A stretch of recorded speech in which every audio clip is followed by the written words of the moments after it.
Let me ask you something. Have you ever felt like no matter how hard you try to keep everything under control, your schedule, your goals, even your emotions, things still seem to slip through your fingers? Like you're constantly chasing perfection. And yet the more you try to hold on, the more exhausted and anxious you feel? If that sounds familiar, you're not alone. In fact, millions of us are stuck in that exact loop right now. Waking up already tense, planning every minute, double-checking every decision, and still, things fall apart. Why? Because we've been taught that control equals success. That if we just try harder, everything will work out. But what if that belief is what's holding us back? Here's a different perspective, one that might just shift everything for you. What if the real strength lies not in holding on tighter, but in learning how to let go? I know, that sounds counterintuitive, especially in a world that glorifies hustle culture, where burnout is worn like a badge of honor and rest is often mistaken for laziness. But what if I told you that letting go, when done with intention, is not weakness, it's power. Not passivity, but presence. Not giving up, but gaining clarity. In today's video, I want to show you a new path. One grounded in ancient wisdom, yet more relevant than ever, Stoic philosophy. This isn't about wishful thinking or repeating affirmations in the mirror. It's about discovering a mindset that helps you manifest what you truly desire, without draining your soul in the process. Because true manifestation isn't just about thinking positive thoughts and waiting for the universe to deliver. It's about aligning your actions, your energy, and your mindset with what really matters, and doing so from a place of calm, not chaos. You see, the Stoics, like Marcus Aurelius, Epictetus, and Seneca, lived through wars, plagues, betrayal, and immense pressure, and yet, they remained grounded. How? By focusing only on what they could control, and releasing the rest. Now I want you to imagine something. What would your life look like if you stopped gripping so tightly? What would happen if you gave yourself permission to slow down, breathe, and trust the process? Would your relationships be lighter? Would your mind be clearer? Would your goals stop feeling like a mountain and start feeling like a meaningful path? We're going to explore all of that today. Because this video isn't just another motivational talk. It's a roadmap, a way to rebuild your mindset, not with force, but with focus, to attract the life you truly want, not by obsessing over every detail, but by becoming someone who's ready to receive it. So if you've ever felt overwhelmed, burned out, like you're stuck in a cycle of trying and failing to keep everything together, this is your wake-up call. Not to do more, but to do differently. Take a deep breath. Let the tension drop from your shoulders. You're not here by accident. Let's discover together what happens when you stop fighting life and start flowing with it. Let's begin. Let me tell you a story. One that might sound a little too familiar. Javier was the kind of man people admired. A high-level executive, sharp suit, packed calendar, always in control, or so it seemed. He had a reputation for being unshakable. Deadlines? Handled. Board meetings? Owned. But behind the confident facade was a mind pushed to the edge, carrying the weight of trying to manage everything perfectly. And then, one day, it all caught up with him. In the middle of a presentation, his voice leading a room of his team, something unexpected happened. His chest tightened. His hands trembled. His breath vanished. He froze. What the world saw was a man having a panic attack. What he felt was his entire identity unraveling in a single moment. Can you imagine that? A man who always had answers, suddenly couldn't speak. Couldn't even move. In that silence, something deeper screamed from within. What am I really doing with my life? It was a question he'd never dared to ask before. A close friend gave him unusual advice. Disconnect. Not just a weekend off. Not a digital detox app. Really disconnect. So Javier packed a small bag and went into the mountains. No emails. No meetings. No phone buzzing in his pocket. At first, his mind went wild. What's happening at the office? What will they think of me? He paced. He spiraled. But then, nature did its quiet work. Walking under pine trees, hearing wind through the branches, breathing air that didn't reek of deadlines. And somewhere along those trails, he remembered a line from Marcus Aurelius. Accept whatever comes to you, woven in the pattern of your destiny. For what could more aptly fit your needs? That one thought stopped him cold. He realized he'd spent years trying to control everything, every meeting, every outcome, every twist of life. But control wasn't peace, it was prison. And in that mountain silence, he let go. When he returned home, something shifted. He stopped overstuffing his calendar. He carved out time, not just for productivity, but for reflection, for family, for presence. And you know what? The world didn't fall apart. In fact, everything started to get better. Work flowed more easily. People on his team felt less pressure and performed better. And for the first time in years, Javier felt like himself again. Maybe you felt like him, shouldering the invisible burden of holding it all together. And maybe, just maybe, it's time to stop asking, how can I control more? And instead ask, what if I allowed myself to let go? Because here's the truth, you don't have to run to the mountains to find peace. But you do need to create space for it. And sometimes, that begins with one decision. To stop gripping so tightly. And start trusting that life, when you're calm and clear, has a way of unfolding even better than you planned. So, are you willing to loosen your grip? Let's keep going. The next part might just give you the tools to start today. Now that you've heard Javier's story, let's pause for a moment. Let's talk about you. Have you ever tried holding on to something so tightly, an outcome, a relationship, a goal, that it just slipped through your fingers anyway? Let me paint you a picture. Imagine you're standing on a beach. The sun is warm on your face.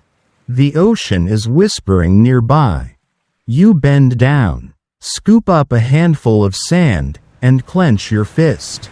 At first, it feels like you're holding on to something solid. But the tighter you squeeze, the faster that sand escapes. Grain by grain, it pours out, no matter how strong your grip. That's exactly what happens when we try to control life. The more we tighten our hold on how things should be, when something should happen, how others should behave, the more we feel life slipping out of reach. Control becomes frustration. Effort turns into exhaustion. And instead of moving forward, we stay stuck in place, spinning in circles. Drained. But here's the paradox. Letting go doesn't mean giving up. It means trusting. Trusting the process. trusting that even if things don't go your way today, life is still unfolding in a direction that can serve you if you let it. It's a powerful shift, from force to flow, from resistance to resilience. The ancient Stoics understood this deeply. Marcus Aurelius wrote, "Accept the things to which fate binds you, and love the people with whom fate brings you together, but do so with all your heart." Think about that for a second. He didn't say, "Put up with it." He said, "Love it." Not tolerate your circumstances, but embrace them fully. That doesn't mean you never try to change what needs changing. But it does mean, stop fighting the parts of life you simply can't control. Look around.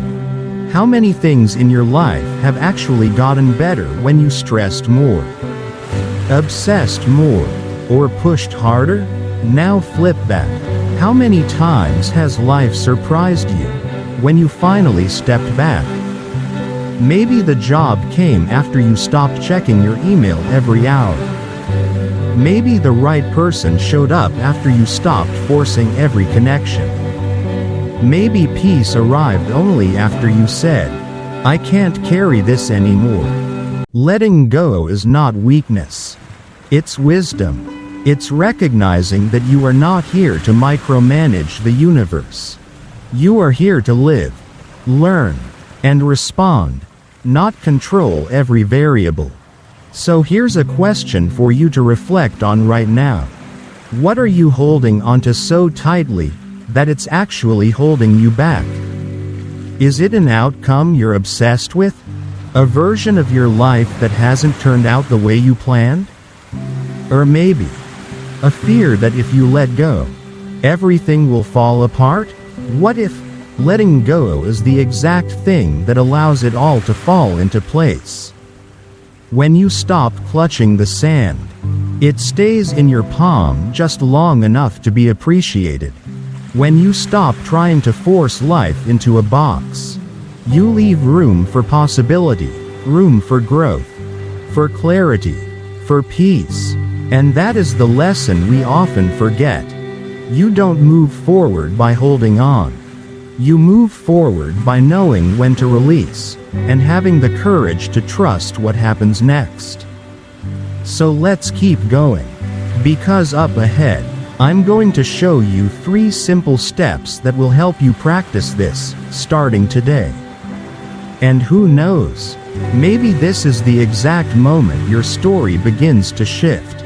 Okay, now that we understand the power of letting go, the question becomes, how do we actually practice it? How do we shift from overthinking and overcontrolling to calm and confident action? Because let's be honest, letting go sounds great in theory.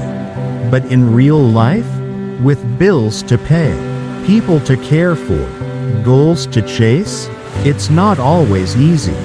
That's why I want to give you 3 simple, practical steps you can start using today to calm your mind, release the tension, and open space for the things you truly want to enter your life. And I promise you, these steps aren't complicated, but if you use them consistently, they can transform the way you feel and the way you live. Let's dive in. Step 1. Write it down, then throw it away. Sounds strange, right? But there's power in this. Grab a piece of paper and write down one of the things that's been weighing on your mind. Maybe it's something like, "I'm worried I won't meet this deadline. I'm scared they won't understand me. I'm trying to control something I know I can't." Whatever it is, put it on the page. Don't overthink it, just be honest. Then, crumple the paper and throw it in the trash. Why? Because this small physical act sends a big message to your brain. This doesn't control me anymore. It's symbolic, but deeply effective. You're taking a thought that was swirling in your head, turning it into something tangible, and releasing it. That's step 1. Step 2. The red light pause. Next time something doesn't go as planned, maybe you get bad news. Someone cuts you off, or a task falls apart, don't react right away. Instead, pause. Treat it like a red light. Take a breath. Inhale slowly to a count of 4. Hold it for a second. Then exhale for 6. This gives your nervous system a chance to reset. It puts a gap between trigger and reaction, and that tiny gap, that's where your power lives. One breath won't fix everything, but it will help you respond instead of react. And over time, those pauses build emotional strength you didn't even know you had. Step 3. Make space for nothing. This one might sound silly in a productivity-obsessed world. But trust me, it's essential. Schedule 15 minutes in your day to do absolutely nothing. Not scrolling. Not checking emails. Not even meditating in some fancy position. Just be. Sit in silence. Look out the window. Watch the sky. Let your mind wander. Because here's the truth. Your deepest clarity doesn't come when you're chasing it. It comes when you stop. When your mind has room to breathe, inspiration shows up. This empty space becomes a doorway for creativity, for insight, and for unexpected solutions to walk through. And when you practice this regularly, your ability to manifest what you desire gets stronger, not because you're forcing the outcome, but because you're aligning yourself with the energy and clarity that brings it to you. So just to recap: 1. Write your worries down and toss them. 2. Pause at the red lights of life and breathe. 3. Make space for stillness. Even 15 minutes can change your day.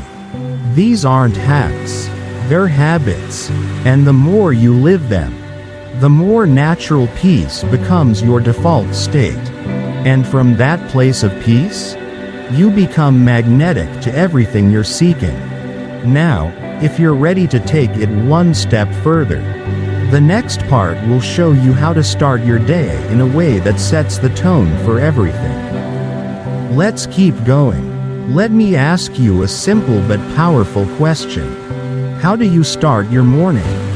Do you wake up feeling calm and clear, or do you roll over? Grab your phone and immediately dive into the noise? Emails, texts, headlines, notifications. Within minutes, your peace is gone, and you haven't even gotten out of bed yet. Sound familiar? What if I told you, your morning is the steering wheel of your day? The way you spend those first few minutes doesn't just affect your mood, it sets the tone for everything that follows. Think of it like tuning a guitar before a performance. If you skip the tuning, every note is off, even if you're playing the right song. But when you take just a little time to adjust those strings, something beautiful happens. Everything flows. That's what a strong morning does for your life. And no, I'm not talking about some extreme 5 a.m. routine or a 10-step productivity checklist.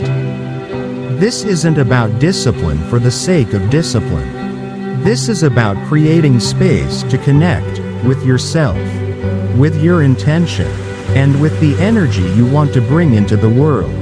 Let me share what I started doing, and how it changed everything.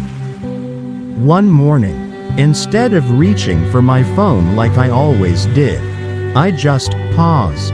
I sat quietly, took a deep breath, and asked myself, how do I want to feel today? Not what I had to do, but how I wanted to show up. Then I did something a little silly. I played my favorite song. Not a podcast, not a motivational clip, Just a song that made me feel alive. And yes, I danced in my kitchen. Just me, a cup of coffee, and a few uncoordinated moves. And something shifted. The day felt lighter. Things that normally annoyed me didn't matter. Even the traffic, the emails, the small frustrations, they all passed through me instead of sticking. That one small choice gave me power. Not over my circumstances, but over my state of mind. And the Stoics knew this truth long before we had alarms and smartphones. Seneca once wrote, "Each new day is a gift, a blank check. Use it wisely." What would happen if you treated your morning like a fresh start? Instead of a continuation of yesterday's stress? Here are 3 things you can try tomorrow. Nothing complicated. Just intentional. 1. Start with breath. Before you move, before you think, just breathe. Inhale for 4 seconds. Hold for 2. Exhale slowly for 6. Do this 3 times. Let it center you. 2. Move your body with joy. Stretch. Dance. Walk. Don't perform. Just feel. Let motion wake you up from the inside out. 3. Set an intention. Ask yourself, what do I want to bring to this day? Not what you need to achieve, but how you want to experience the moments ahead. Even something small, like, today, I will speak kindly to myself, can create a ripple effect you never expected. Remember, you don't need the perfect routine. You don't need to wake up before the sun. You just need to begin, with clarity, with presence, with you. Because when you own your morning, you don't just survive the day, you shape it. And eventually, you shape your life. So, what kind of energy are you choosing to begin with tomorrow? Let's keep going. Up next, we'll talk about your most powerful tool, your mind, and how to make it your greatest ally.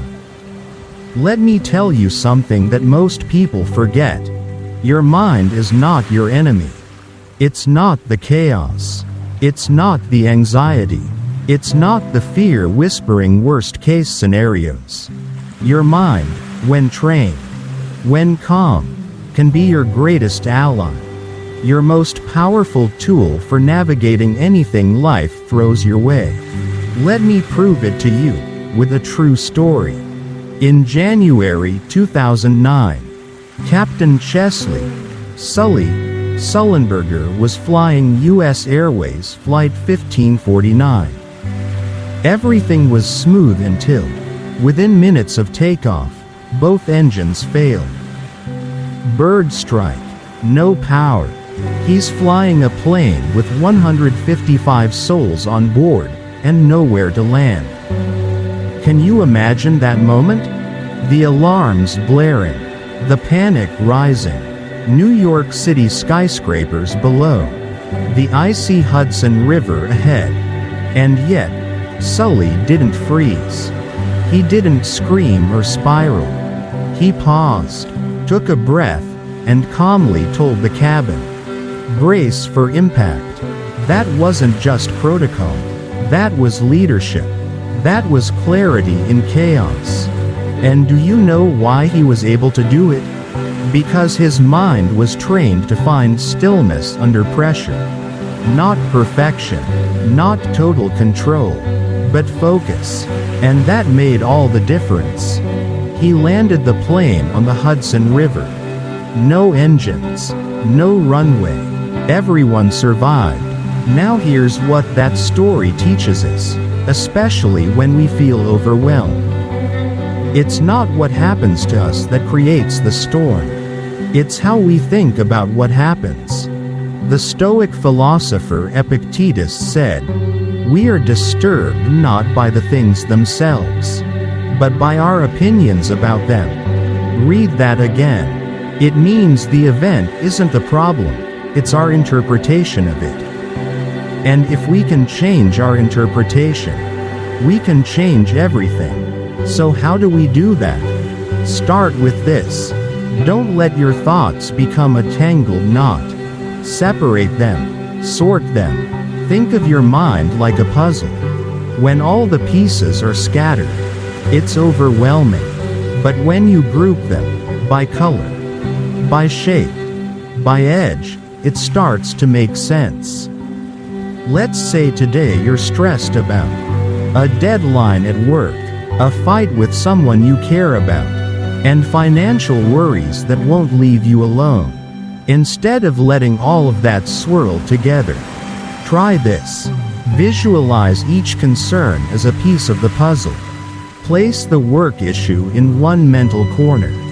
That's something you can act on. Place the relationship tension in another, maybe something to address gently later. And the financial worry? Set it aside for now. Schedule a time this week to deal with it properly. Suddenly, the chaos has edges. You don't have to solve everything right now. You just have to bring order to the noise. This doesn't erase the problems, but it gives you room to breathe, room to think, and from there, clarity starts to return. It's like Sully in the cockpit. He didn't make the birds disappear. He didn't undo the engine failure. But he focused on what he could do in the moment. And that saved lives. So let me ask you, when life feels like it's spiraling, can you slow your thoughts long enough to sort the puzzle? Because when your mind is calm, you don't just survive. You see possibilities. You act from wisdom. And you begin to manifest not just what you want, but what you were meant for. Let's keep going. Up next, we'll explore the hidden power of how you do things, not just what you do. And why slowing down might be the smartest move you'll ever make. Let me ask you something. When was the last time you rushed through something, only to realize later you didn't enjoy any part of it? Maybe it was cooking dinner. You were already late. The recipe wasn't working. Things were burning.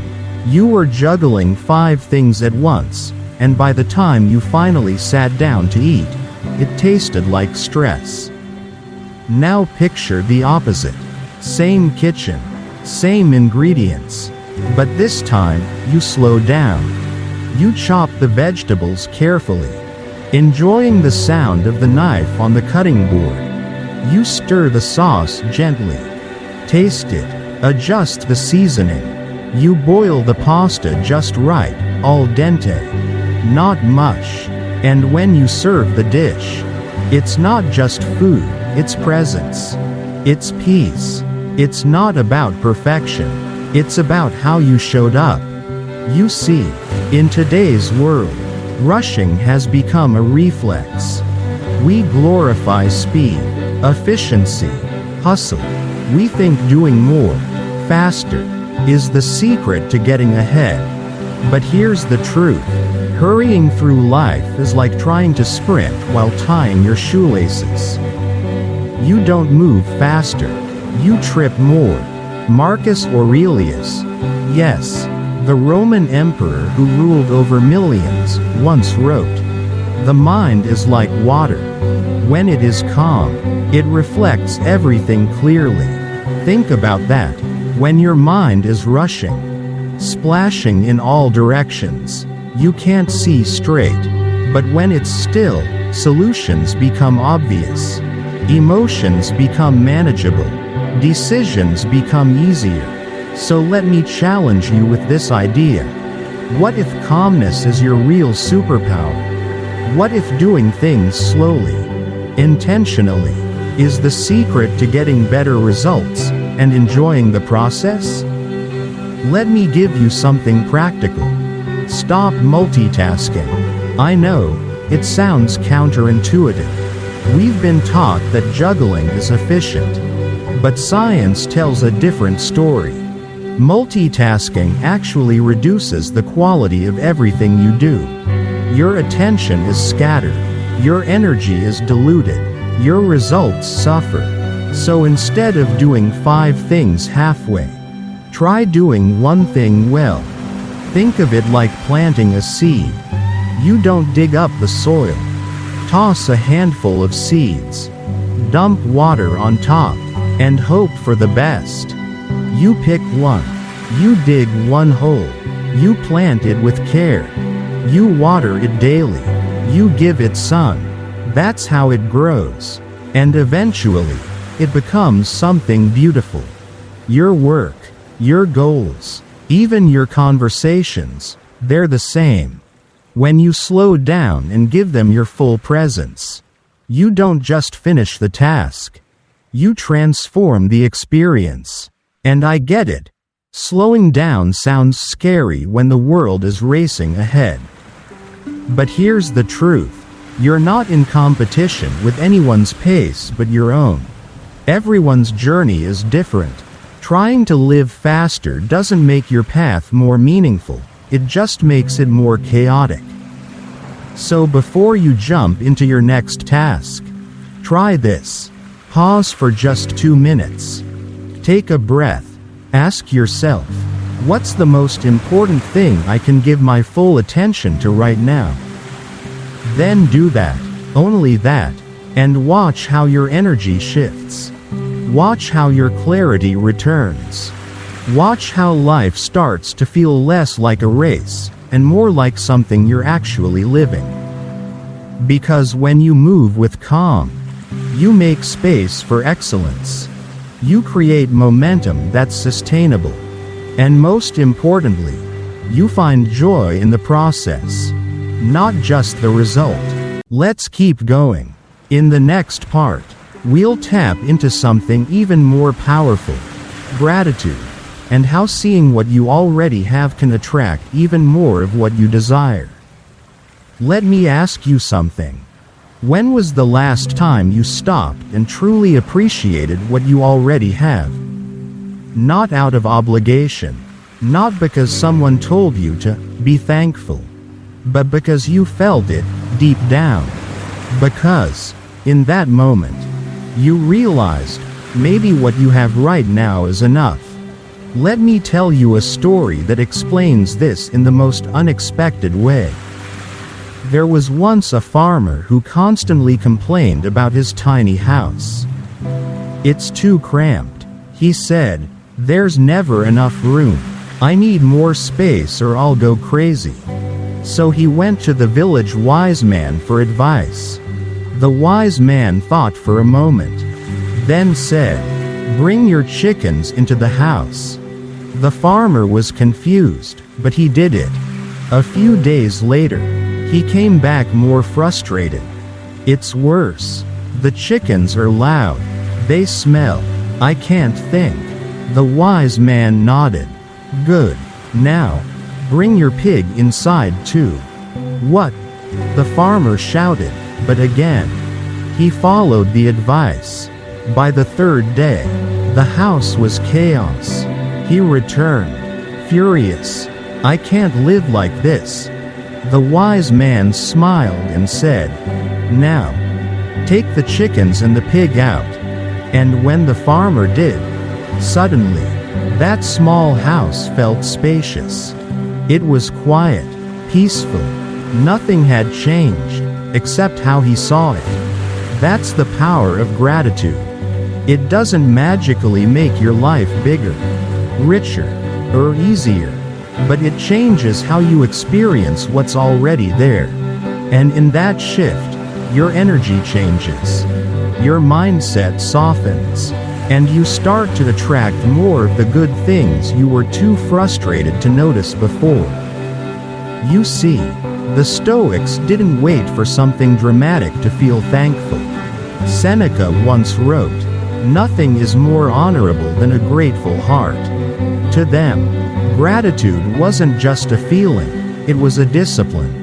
A daily lens through which to view life. Especially when things didn't go as planned. And here's the truth. When you learn to be grateful before everything is perfect, life becomes fuller, even if nothing on the outside changes. So, how can we make this real? Here's a simple practice. Once a week, take 10 minutes. Sit somewhere quiet. Write down 3 things you're genuinely grateful for. Not just big things.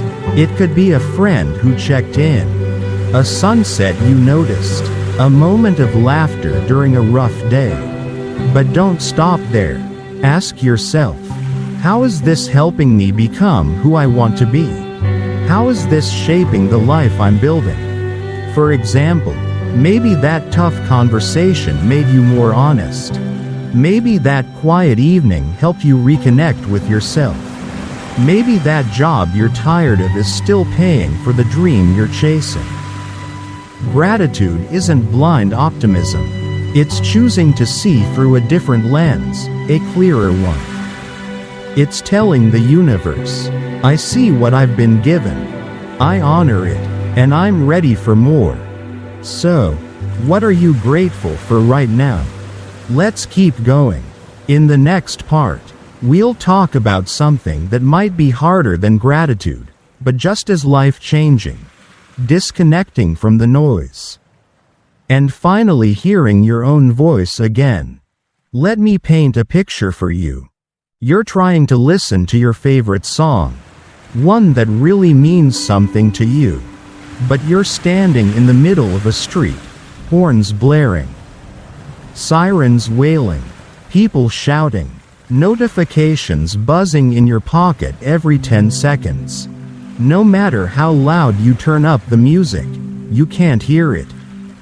That's not just a metaphor. That's modern life. And here's the uncomfortable truth. Most of us are living our lives surrounded by that noise, without even realizing it. Every ping, every scroll, every headline, every dopamine hit from likes and shares, adds another layer of dust on the window of your mind.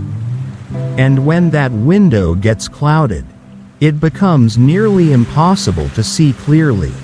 Let me ask you something honestly. When was the last time you sat with your own thoughts, and didn't immediately try to escape them? Most people are afraid of silence. Because silence doesn't just remove distractions. It forces us to confront ourselves. But that's exactly where the magic happens. The Stoic philosopher Epictetus once said, "The free person is the one who is not afraid to go to the end of their own thoughts." Powerful, isn't it? Freedom isn't in your inbox being empty. It's not in catching up with every text. It's in being able to sit in stillness and feel okay with what's inside. But how do we do that in a world designed to pull our attention in 1,000 directions? Let me offer you 2 simple practices. First, try a no notification day. Don't worry, you don't have to throw your phone into a river. Just set 2 windows during the day when you check your messages, maybe once in the morning, and once in the evening. The rest of the time, let your mind breathe. You'll be shocked by how much energy comes back to you. You'll finally get to finish that project. You'll be more present in conversations. You might even remember what it feels like to have uninterrupted thoughts. Second, take a walk without headphones. I know, sounds crazy. We've become so used to filling every silent moment with sound, music, podcasts, background chatter. But try this. Go outside. Just walk. No distractions. No noise. Let the world speak to you in its own language, the wind in the trees, your footsteps on gravel, the birds calling in the distance. You'll start to hear something deeper than a playlist. You'll start to hear yourself. And maybe that's the voice you've been ignoring for too long. Look, disconnecting is hard. I get it. It feels like you're missing out. Like you're falling behind. But here's the secret. You're not falling behind. You're finally catching up to you.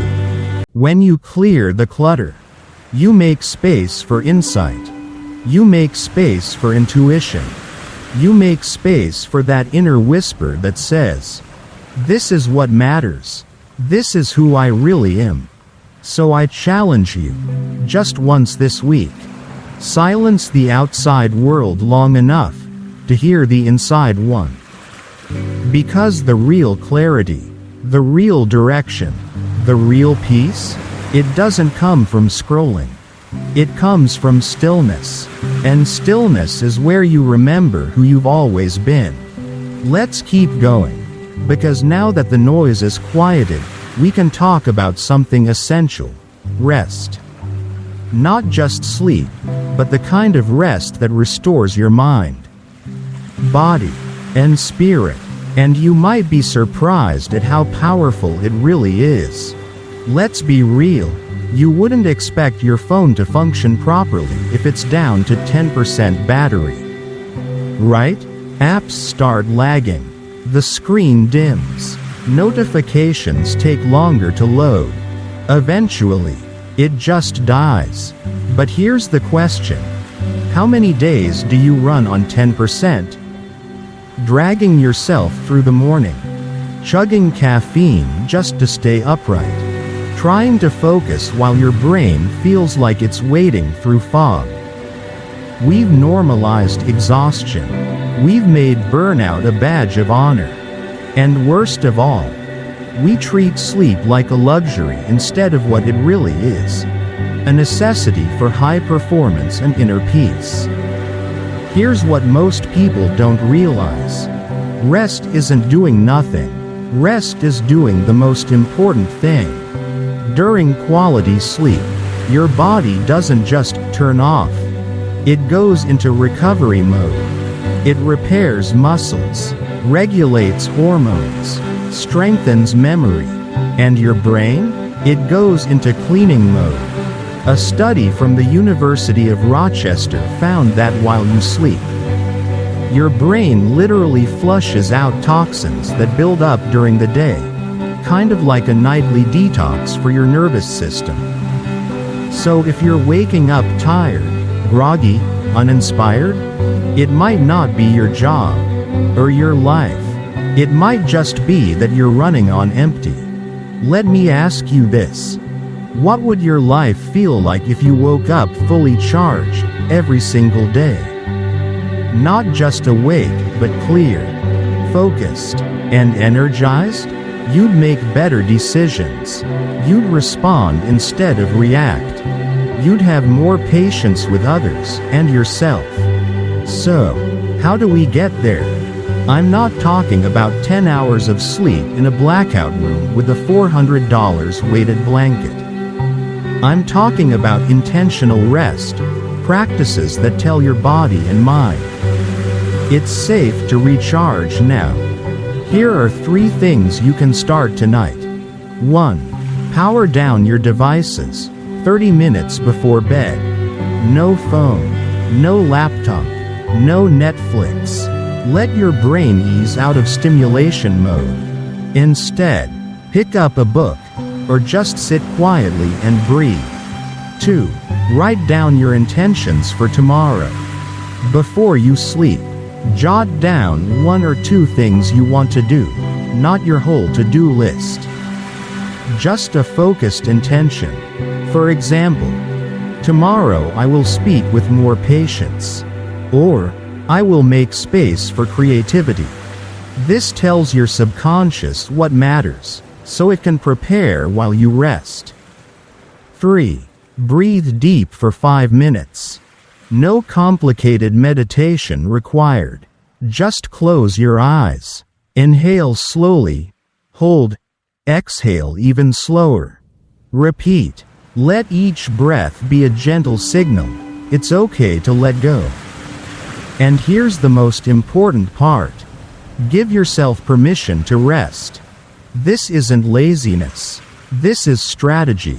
Even Marcus Aurelius, an emperor juggling war, politics, and personal reflection, wrote, "Even the soul needs rest to be effective.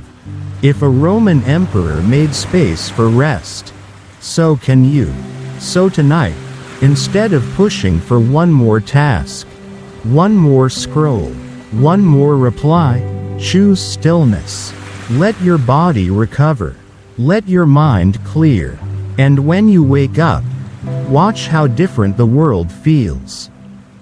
Because sometimes, the most productive thing you can do is simply close your eyes. Next up, we're diving into something just as essential: failure. Why what looks like a mistake could actually be the spark that leads to everything you've been waiting for.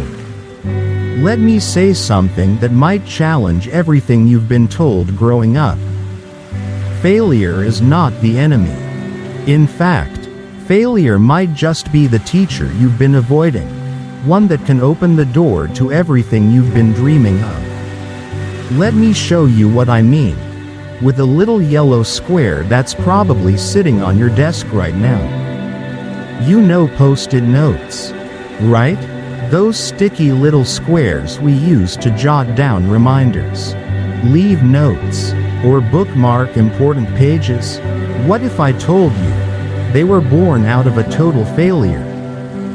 Back in the 1970s, a scientist named Spencer Silver was working at 3M, trying to invent the world's strongest adhesive.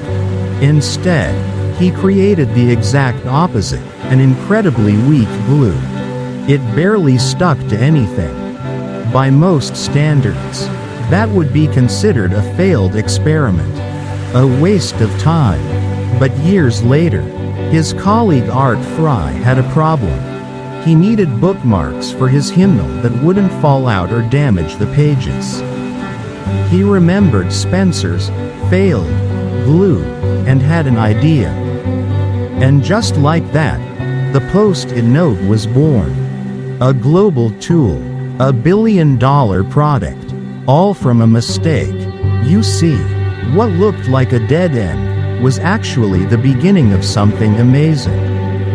So let me ask you, what if your biggest failure is just a brilliant idea in disguise? We spend so much time trying to avoid failure. We tiptoe around risk.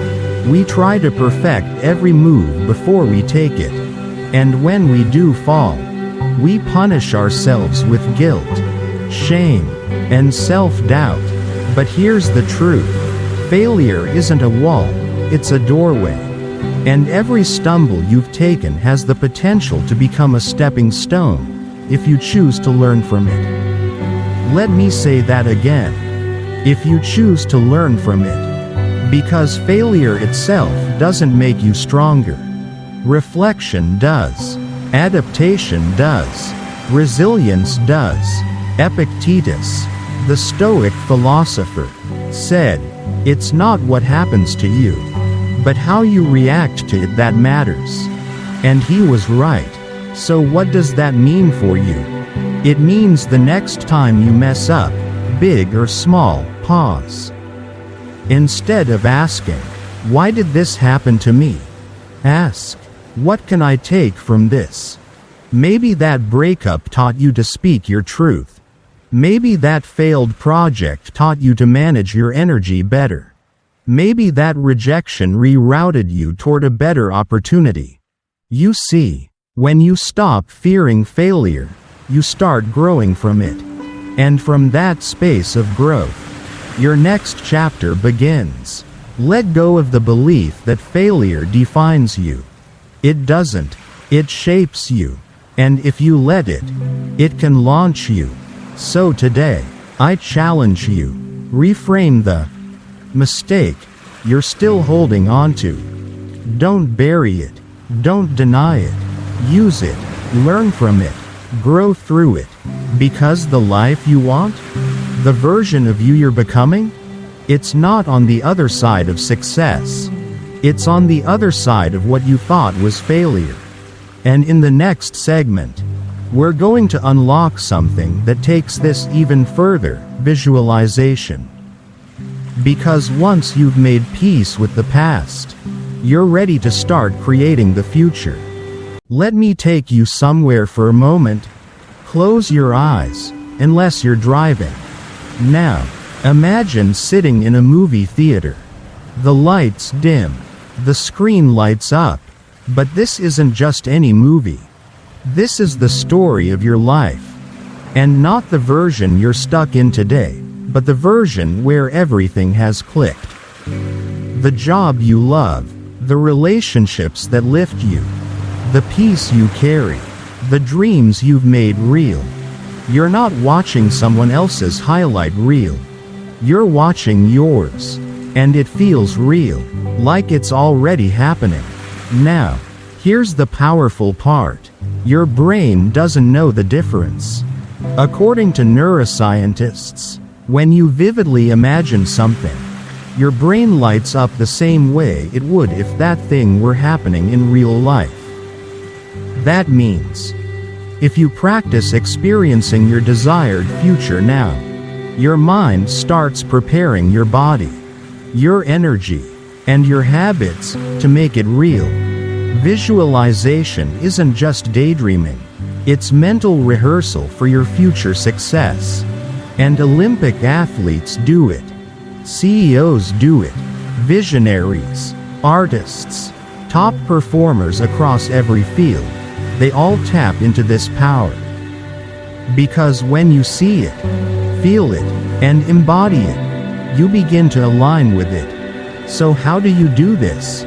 Start here. Spend 5 minutes a day visualizing in detail. Don't just say, "I want to be successful." Picture it. Feel it. If your dream is to write a book, see yourself at your desk, typing the final sentence. Feel the weight of the book in your hands. See your name on the cover. Imagine a reader saying, "This changed my life." If your dream is freedom, visualize walking along the beach without a single worry. Feel the breeze. Smell the salt air. Let your body relax into the life you're creating. Second step. Write your goals as if they've already happened. Instead of saying, "I want to start my own business," write, "I run a successful business doing work I love, helping people every day." Describe it. Where do you work from? Who do you serve? How do you feel when you wake up in the morning? This is your blueprint. And when your vision is clear, your actions become instinctive. You begin to notice opportunities you once missed. You say no to what doesn't align. You walk, talk, and decide like someone who already is the version of themselves they're becoming. And here's the best part. This practice doesn't cost you a thing. Just time, just intention, just belief. So tonight, instead of scrolling through someone else's life, take 5 minutes and imagine yours, not as it is, but as it can be. And don't just imagine it like a wish. Feel it like a memory. Because the future belongs to those who create it twice. First in their mind, and then in the world. Let's move forward, because once you've learned to see what's possible, there's one final step. Learning to trust that it's coming, even when nothing on the surface seems to change. That's what we'll talk about next. Let me tell you a story about a carrot seed. You plant it, water it, tend to it. Day 1, nothing. Day 3, still nothing. A week goes by. Then 2. You check the soil, wondering, did I do something wrong? But here's what you can't see. Beneath the surface, roots are forming. Quietly, invisibly. The foundation is growing, so when that little green shoot does appear, it's strong enough to survive. That's how growth works. And that's how your journey works too. The Stoic Emperor Marcus Aurelius said, "Nature does not hurry, yet everything is accomplished." We live in a world that rushes. We want instant results.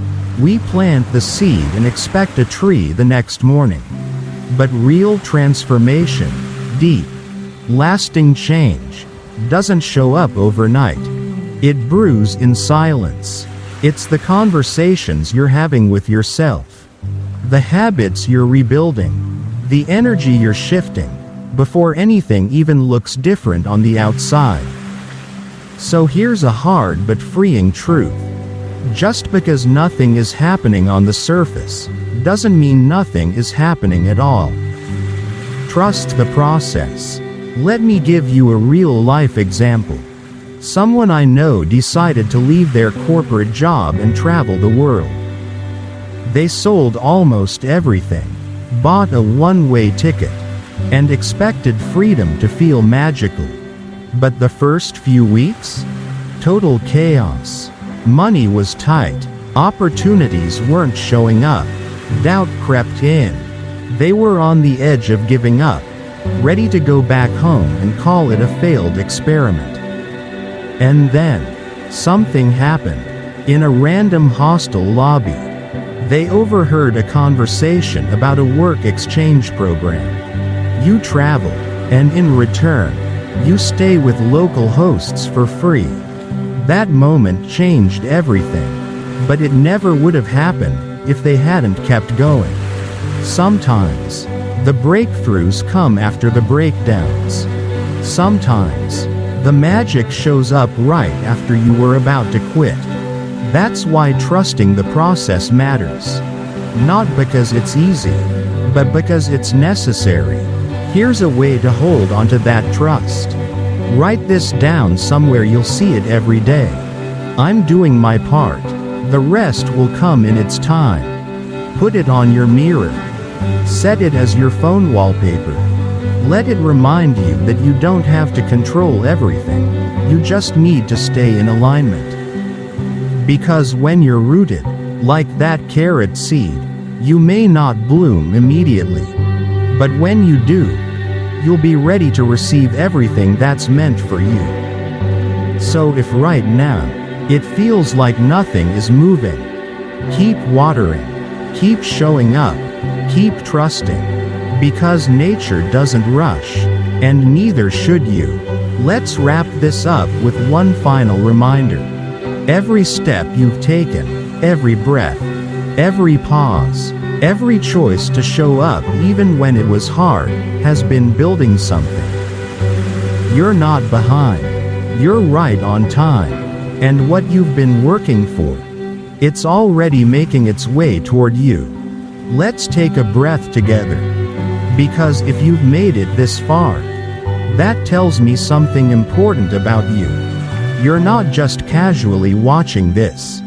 You're here because something inside you is ready for more. More clarity, more peace, more alignment with the life you know is possible. And here's the truth I want you to carry with you. Every small step you've taken, every pause, every moment of stillness, every quiet act of trust, is not wasted. It's part of the path. Growth isn't always loud. Breakthroughs don't always come with fireworks.